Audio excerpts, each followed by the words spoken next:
Welcome to Your Path to Nonprofit Leadership, the weekly podcast that features the very best in career development in the nonprofit sector. I'm your host, Patton McDowell, and in addition to podcasting, I'm a leadership coach, a best-selling author, a speaker, and a mastermind facilitator. In fact, this episode is brought to you by PMA's Mastermind Leadership Program, which is accepting applications right now for our 2023 summer and fall cohorts. We are building a wonderful community of nonprofit leaders from across the country who are just like you. And if you think you are ready to better define your path to nonprofit leadership, check out this program. Go to our website, pattonmcdowell.com, for more information. Well, I know you're going to enjoy this fantastic conversation with Tom O'Toole, who's an executive director at one of the outstanding graduate programs in the country. It's the Brooks School of Public Policy at Cornell University. Among the many things he does in leading their public affairs programming is interacting with a lot of talented, current, and emerging nonprofit leaders through their MPA programming. So given his perspective, I posed a lot of questions to Tom, including what is the biggest challenge he sees for these nonprofit leaders now moving into leadership positions? And how do they manage the staff and board alignment that's so critical to their organizational development? And what about the burnout we are seeing, sadly, across our sector? What can we do about it? And finally, what advice does he have for current and aspiring nonprofit leaders, including the potential pursuit of graduate education? I feel certain there is a topic or two on your mind right now, and that you'll benefit from the advice and counsel that Tom can provide. Lots of reasons to check out the show notes for this episode. It's number 205. Just go to the podcast page at pattonmcdowell.com, and you will find links to all of the resources we discuss, including, of course, how to get in touch with Tom himself and the great work he's doing through Cornell's Brooks School of Public Policy. Without further ado, please enjoy my conversation with Tom O'Toole. Tom, thank you for joining me on the path. Thanks so much, Patton. Good to be here. I'm excited about this conversation, Tom. You are working with, in many cases, the next generation of nonprofit leaders there at the Brooks School at Cornell.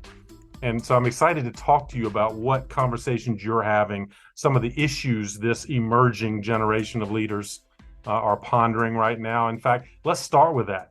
As you talk to your current and prospective students in your graduate programs, is there a key issue or key challenge you think that they're wrestling with right now? I think it depends on where they are in their careers. I think a lot of younger professionals who are just starting out, they have really mission-oriented perspectives. They want to do good work. They see the value in committing to a nonprofit career, but they hit the realities of taking that path in light of nonprofit salaries and inflation and housing affordability. I think a lot of them have the mindset that maybe they'll work in the private sector for a few years and then return to nonprofit work when they can command executive compensation. But in a lot of cases, I think that's wishful thinking because, they become accustomed to the higher salaries that private sector work entails. So it's making a nonprofit career affordable. A lot of these individuals will still contribute to nonprofit work through volunteerism, board membership, but fewer and fewer are able to commit to nonprofit careers just out of affordability concerns, or around concerns related to the vulnerability of nonprofit roles, particularly given the experience that a lot of nonprofits had during the pandemic. I also think that one of the challenges younger nonprofit professionals run into is the notion that very rarely in nonprofit work is your work defined by your job description, right?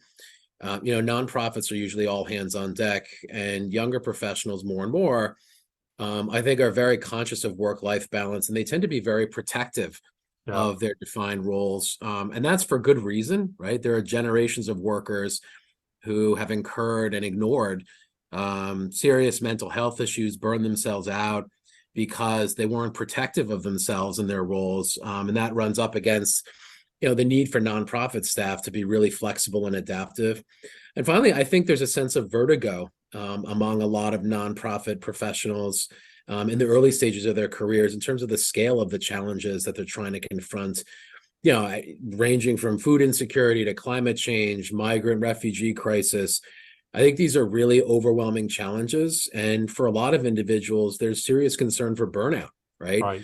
Because a lot of those challenges likely will never be resolved in their lifetimes. So they lose that sense of intrinsic motivation that drove them to nonprofit work in the first place. And they become kind of cynical toward their ability to actually have an impact. And then for more senior professionals, executives, I think there's a sort of vestigial shock around the pandemic, Right. what we learned, where we succeeded and failed. Is there anything we can do to make our organization more resilient to the next shock that emerges? So it's a sense of risk aversion, particularly in light of inflation and the economic contraction that we're currently seeing. I also think, and this is a perennial challenge facing nonprofits, but there's a tension that I see a lot of executives trying to resolve, and it's a tension between proactive and reactive work, especially given the human, financial, and technological resources and constraints that most executives are facing. The fact that their portfolios are reactive, right? Yeah. They don't have the time to take a step back and engage in strategic planning for their organizations. And even though a lot of grant-making organizations are requiring that in their applications, right? Diversity, equity, and inclusion planning is a great example that I can think of. Yeah. DEI planning is something that requires really careful thought. It requires a really deep skill set that's often missing in a lot of nonprofit organizations. But more and more grant-making organizations are looking for evidence that nonprofits are taking this seriously. I've reviewed grant applications for several nonprofits, and it's really disheartening in a way, because you can see in these applications and in talking to nonprofit executives that they want to do this work, they want to do it right, they know it's important, but between reactive work, fundraising, staff constraints, they just don't have the time or the expertise to do it. So it's really a catch-22, and a big reason why graduate programs like ours have developed consulting and advisory services for government and community-based organizations, because these are really an exchange, so to speak, right? Our students are able to learn from nonprofit executives and sharing expertise the organization might not otherwise have. So providing supplementary expertise to the organization. Love that. And again, you've hit on a host of issues, and unfortunately, many of them are a restriction, if you will, or I guess limiting the opportunities in the nonprofit sector, starting with compensation and all the other factors that you mentioned. But do you see some progress, or are there some organizations that maybe are more enlightened on some of these areas, to your point that funders are seeing it and they're investing in them, but otherwise many of the nonprofits, I think, are going to be left behind in the talent game?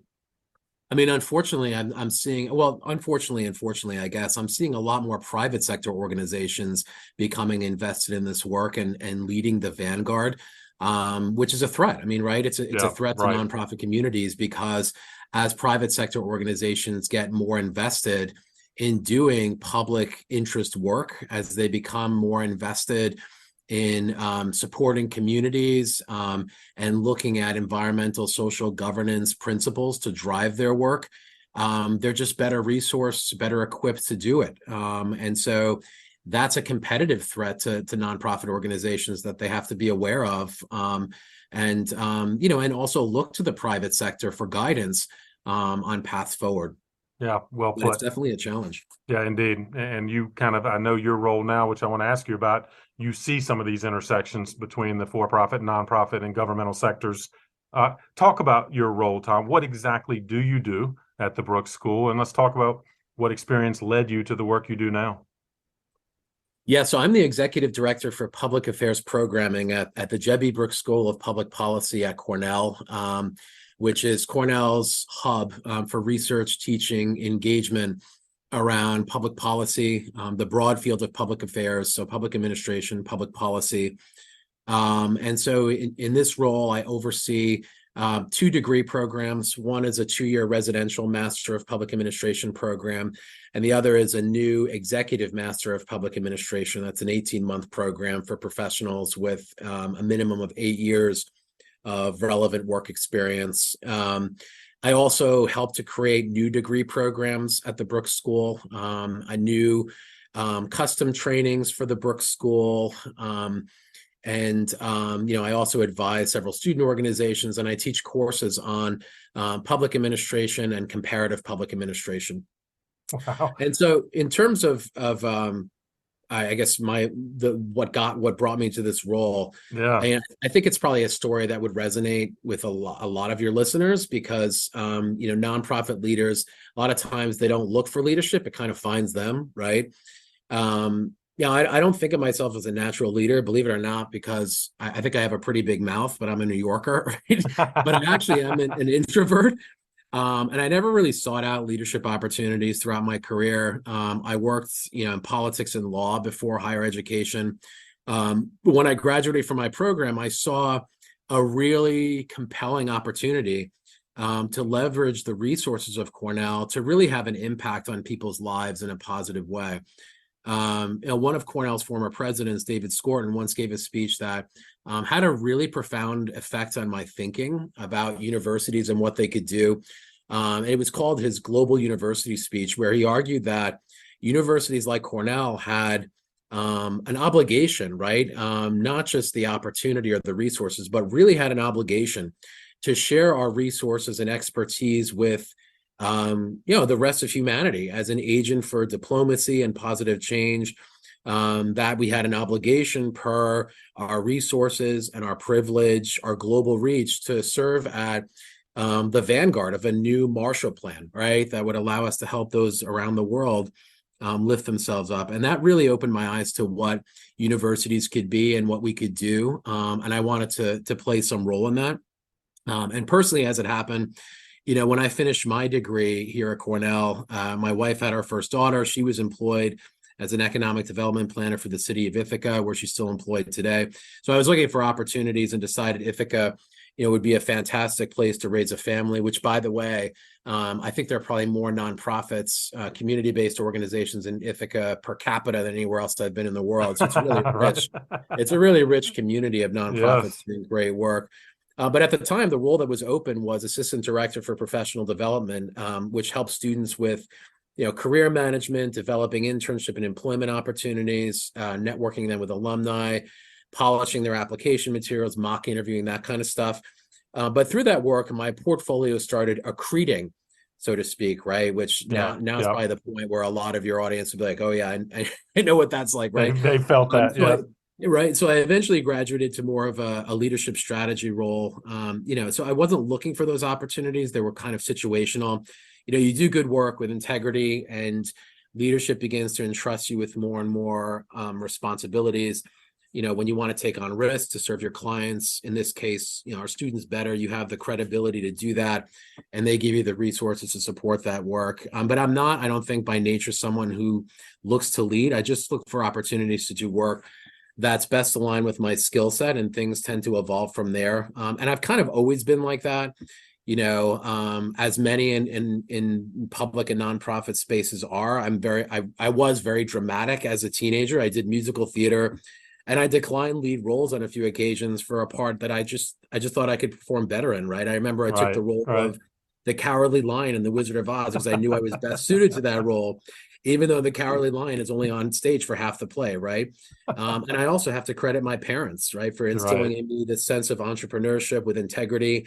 Believe it or not, I know I don't look like a biker, I don't have the trappings, but they ran a Harley Davidson motorcycle business for decades, and quite successfully. But learning from them, how they managed the brand and how they treated their customers with respect and integrity, I think it's had a significant effect on my outlook on leadership and teaching and just my overall career trajectory. It's fantastic. And you're modest about what you've accomplished. And while maybe you didn't aggressively pursue leadership, you have certainly assumed it, accreted, as you noted, the various experiences. And now it leads to some wonderful programming. And again, I'm biased, having gotten to know you and the program a little bit more. But all right, so if I'm a nonprofit leader or aspiring nonprofit leader, Tom, why should I consider the Brooks School? I mean, obviously part of the breadth of programming you offer is not just for nonprofit leaders, but how would you kind of pitch someone pondering graduate education? Yeah. Yeah. I think the philosophy of Cornell and certainly the Brooks School is that, students learn best by doing, right? Cornell was founded as a land grant institution. And so we have a deep grounding in training those who like to get their hands dirty and sometimes literally, right? The cooperative extension system evolved from Cornell. So for that reason, we build into our curricula as much as we can, these opportunities for students to practice what they're learning. So we have courses on consulting for public and nonprofit organizations, our capstone, where students are actually working with real government and community-based organizations to solve real problems that they're facing, right? And that's a win-win for our students and our clients. We also have a curriculum that's both interdisciplinary and intersectoral, which I think is a departure from more traditional academic programs that tend to be more disciplinary. Right. I think anyone listening to this podcast knows that some of the issues they're dealing with are just wicked, right? You can't resolve them through one disciplinary lens. You have to converge expertise from across disciplines to achieve any kind of impact. So there's that interdisciplinarity, and our curriculum is also intersectoral, right? Nothing new to any of your listeners, but nothing gets done just by one sector. And so for us to have impact and develop lasting solutions, we really have to, look for opportunities to forge collaborations across the public, private, and nonprofit sectors. And that means training students how to work across both mission and profit-oriented organizations, right? And understanding points of leverage and incentives and mitigating risks associated with those kinds of partnerships. And keeping an open mind and learning from practitioners, right? Academia is notoriously closed-minded when it comes to learning from those who are actually on the front lines and doing the work. And what I think sets the Brooks School apart is this very active dialogue between those who are doing the work and those who are preparing students to do the work. We don't want to know what challenges and what opportunities practitioners are seeing. We want to know if any adjustments should be made to our curriculum, to better reflect the realities of political, economic, and social life, right?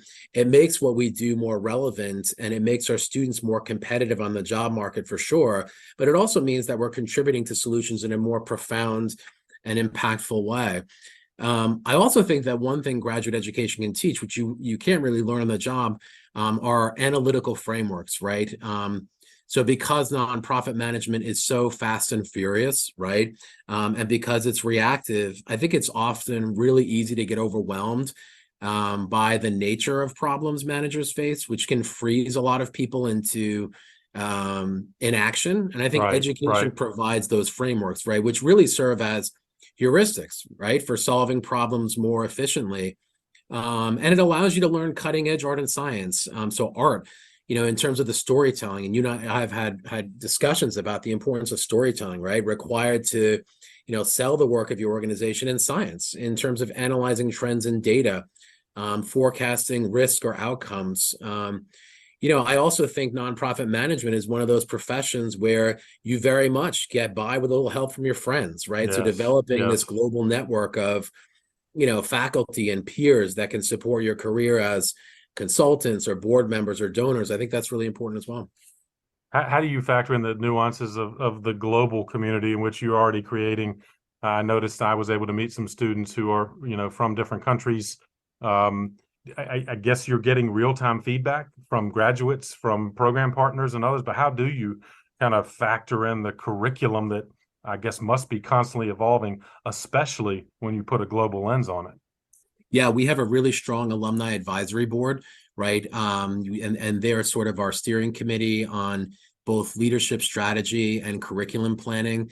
And they're based around the world, so they're kind of our eyes and ears that are providing us with this constant stream of feedback on what's changing in the field. What are the skill sets that our students have to develop in order to succeed on the job market and have an impact? What are the emerging trends in the field that we as faculty should be aware of, and what are the conversations we should be having in our classes, and where are the partnership opportunities with organizations that can best develop our students and prepare them to have an impact in the field. So I think that's something that's very unique. I gave a presentation at NASPA, which is our global accrediting organization, the global accrediting organization for schools of public affairs, a couple of years ago, on 3 graduate certificates, micro credentials that we've developed as part of the program. And all of these were driven by alumni. And they were sort of aghast at the fact that we seeded this degree of, ownership and design to faculty, to alumni. But really, alumni are the ones that were kind of they were on the front lines. They were Absolutely. seeing what our students needed, and so it was really helpful in shaping these unique opportunities for students. And it continues to be helpful in kind of shaping how our curriculum evolves and the experiences that we're providing for our students. Tom, what's an example of something that advisory board said, hey, you need to be certifying on this or building this skill or experience? Was there a certain, can you give us an example of something like that? Yeah, I mean, so one example is we have a micro credential, a graduate certificate in environmental finance and impact investing. And essentially, one of our alumni, Mark DeAngelis, a wonderful alumni, been very supportive of the program, but particularly in this space. He's an attorney, but he practiced in environmental finance for a number of years. And by the way, this is a perfect example of that space, which spans the public, private, and nonprofit sectors. So he was practicing in this space, and he was watching these deals unfold. And he observed that, our students were coming out of the MPA program without the business acumen to really understand these deals. And so he would turn to MBA programs, and he found that those students were graduating without the understanding of policy required to, parse through the regulatory implications of these deals. So then he Right. turned to engineering programs because he thought he would get students or graduates that would understand the science behind the deals. And he was finding that none of the programs, because they were so disciplinary, right? They were so siloed, were providing students with the comprehensive, broad-ranging suite of skills, knowledge, skills, and abilities that were required to really navigate these deals. And so he encouraged us and worked with us to design a curriculum and a practicum exercise that would bring students together from across campus. The core would be the MPA program, but students from the business school, students from our College of Engineering, to go through this program as a cohort, learning that full spectrum of skills, engaging in an applied project for a real client organization, so that when they graduated, they would have this interdisciplinary and intersectoral understanding and skill set required to do well in that space, right? So that's a good example of an opportunity that was driven by alumnus in this case. It's been continued. I think it's been in operation for almost a decade now. Wow. But it really, it gives students that competitive edge in something that is just emerging, that there aren't many opportunities out there in higher education to define yourself as a specialist in. But really, I mean, it's a good example of kind of the philosophy we have, that interdisciplinarity, that intersectoral orientation, but then also an opportunity driven by the needs of practice. Yeah, it's fantastic. And I think it's the hallmark of your program. Of course, my bias is I want these talented emerging leaders to stay in the nonprofit sector. But the fact is, you're preparing them for career success in a variety of ways. Of course, we hope they might stay in nonprofit, those that are, moving in that direction. But you mentioned something earlier that I think both your current students and I'm sure some of your alums are mentioning is the burnout factor. And Yep. are you seeing some enlightened organizations? I guess you alluded to this earlier, but are there some organizations that are employing characteristics that maybe prevent the burnout, or is it just kind of something that you're seeing across the board? I think I'm seeing it across the board, and I think that, and this might be controversial, but I think one of the things you have to do to avoid burnout is you have to acknowledge the small victories as a team. And I think that's really hard to do, especially given the reactive and often frenetic work of nonprofits, to take Right. a step back and celebrate those small victories. And I think it's also important for executives not to hoard those for themselves, because believe it or not, Patton, nonprofit executives have egos too, right? And I've seen a few of them, yes. they tend to claim those victories for themselves. Or the work is just so frenetic that they forget to tell staff that the client they helped, process paperwork for got benefits. The resume they photocopied lands someone a job, right? Yeah, So the yeah. idea of sharing success, small and large with staff, so they understand and appreciate their role in those successes, and their impacts on the larger communities they serve, right? And so I think that's a big part of it. I think that one of the challenges now is that many organizations, including in the nonprofit sector, have gone to either fully or almost fully remote work environments. So it can be difficult for them to see kind of the immediate impact of their work. And I think a lot of them feel alienated from that impact or that mission-driven work that drew them to the nonprofit sector in the first place, right?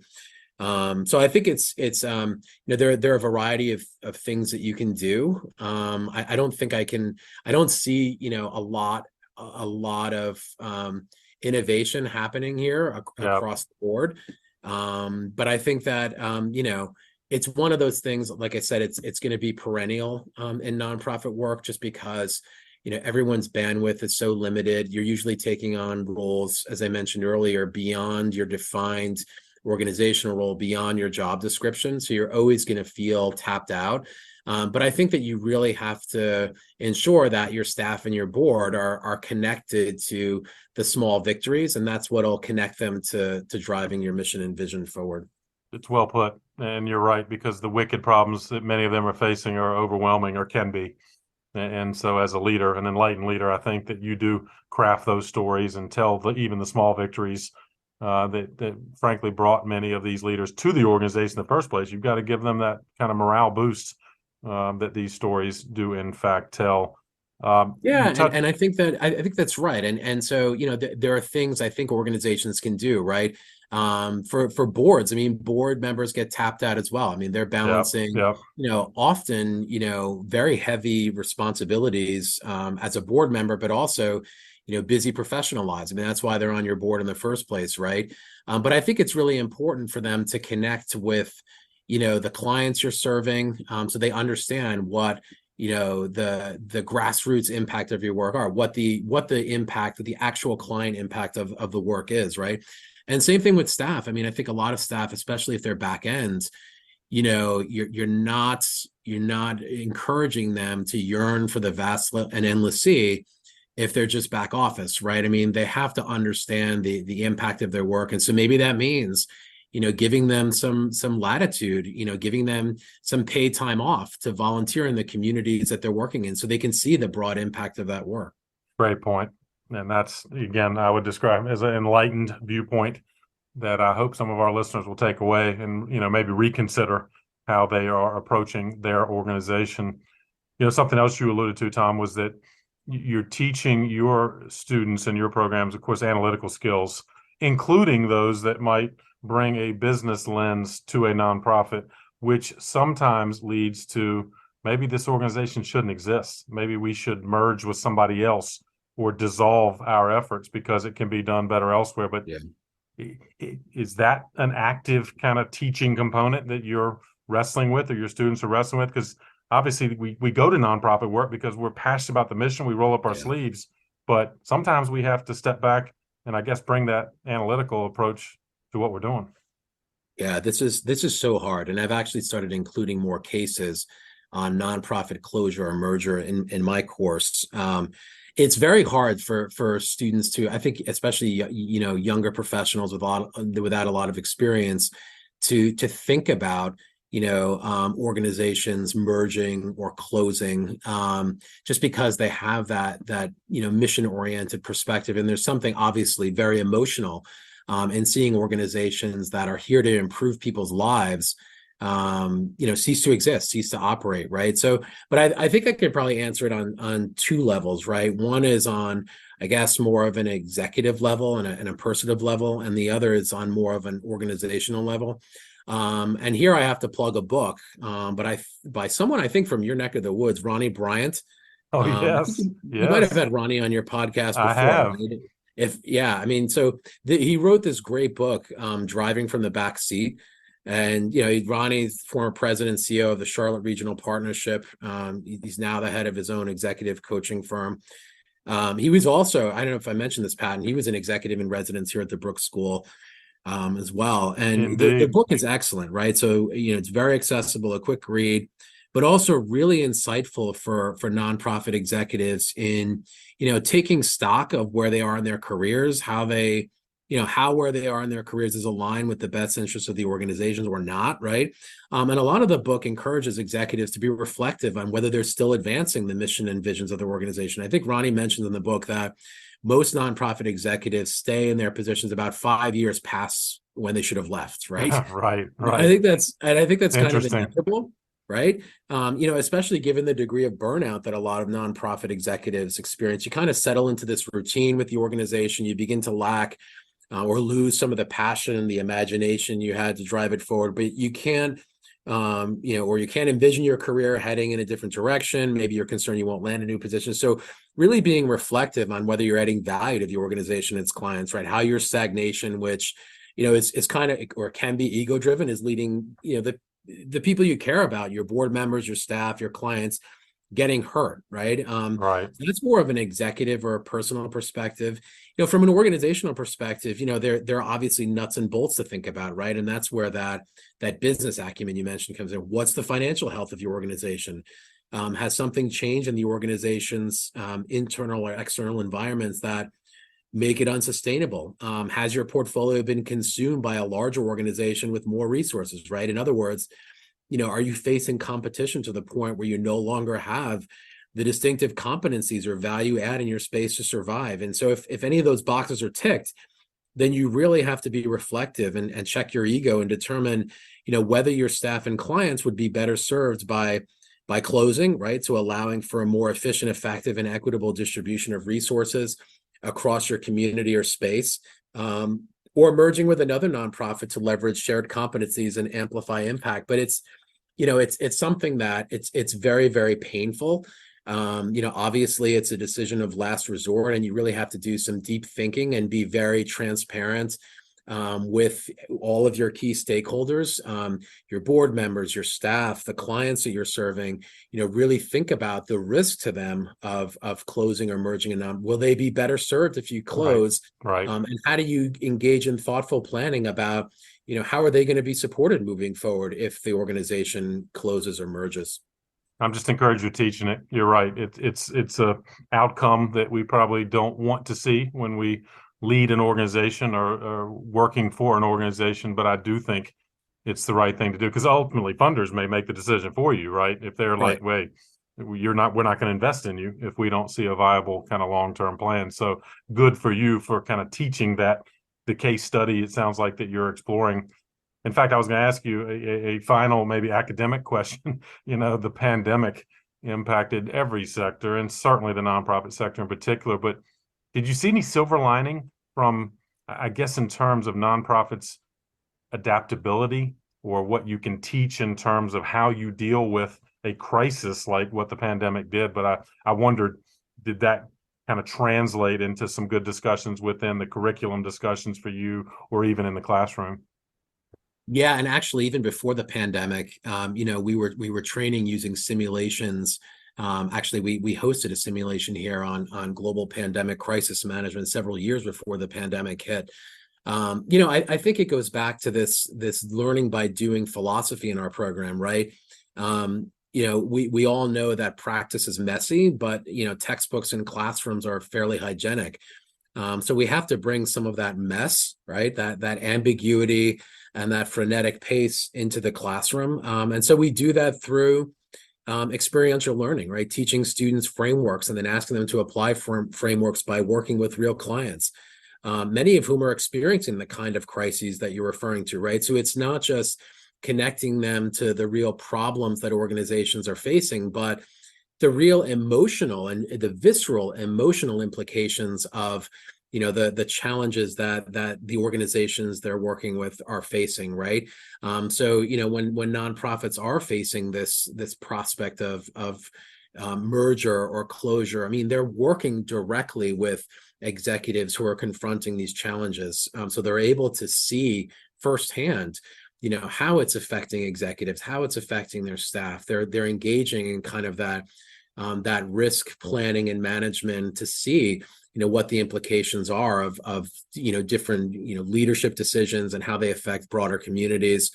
So it's we also heavily use the case method in our curriculum. Right. And so again, we're trying to simulate a lot of the ambiguity and messiness of practice.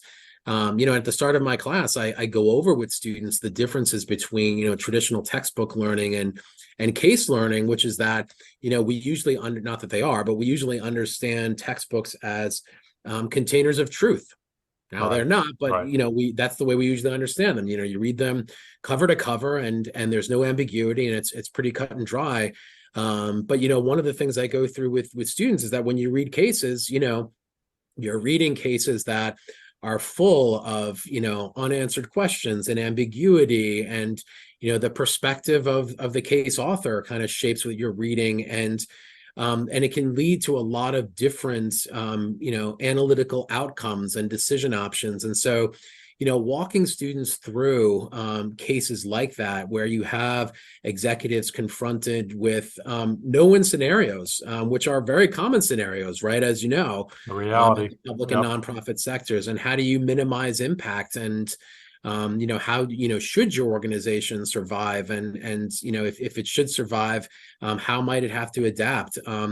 So I think it's all rooted in this philosophy that we have here of learning by doing, of experiential learning.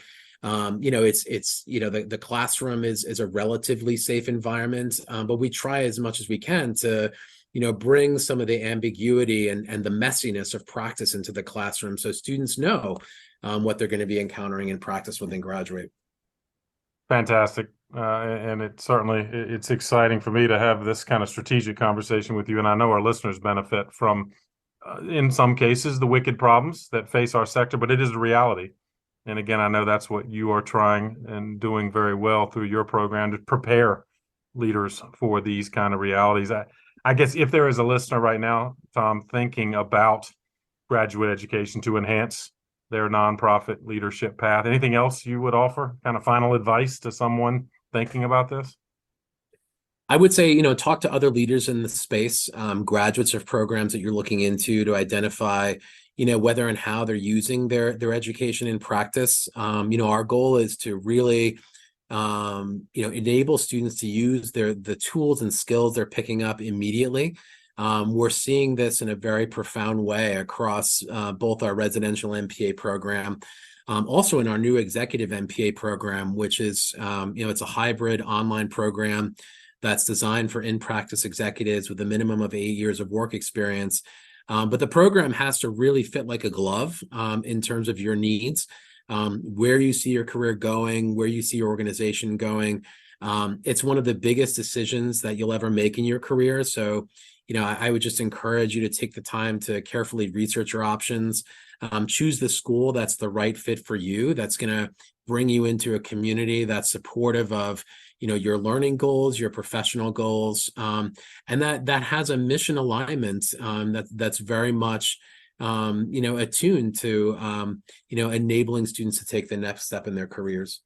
It's fantastic advice. And this conversation has been full of wonderful takeaways, Tom. For that, I am grateful. You've already lifted up one book from a mutual friend, Ronnie Bryant. As you know, I ask every guest to share maybe another book or two recommendation that's been meaningful to you that you would maybe recommend to our listeners. Yeah, so definitely, again, Ronnie Bryant's book, Driving from the Back Seat, that's one that I find myself returning to just time and again. Certainly your book, Patton, which I think is actually a great pairing with Ronnie's book. I think those two should be on every nonprofit executive's bookshelf. The last book that I'll recommend, which is an absolute favorite and which might surprise you, is by Glenn Berger, and it's called The Song of Spider-Man, the inside story of the most controversial musical in Broadway history. So this is the story of Spider-Man the musical, which was written by Glenn Berger. It was directed by Julie Taymor, who you might recognize. She was the original director of The Lion King on Broadway, right? Which was a phenomenal hit, right? Music and lyrics by U2, right? So how could you go wrong? But it's a Spider-Man musical, right? Again, I'll say it again, a Spider-Man musical. And there are just so many lessons on leadership that you can draw from that book, particularly for nonprofit managers, because it's really the story of what happens when, we allow passion to overtake sensibilities, right?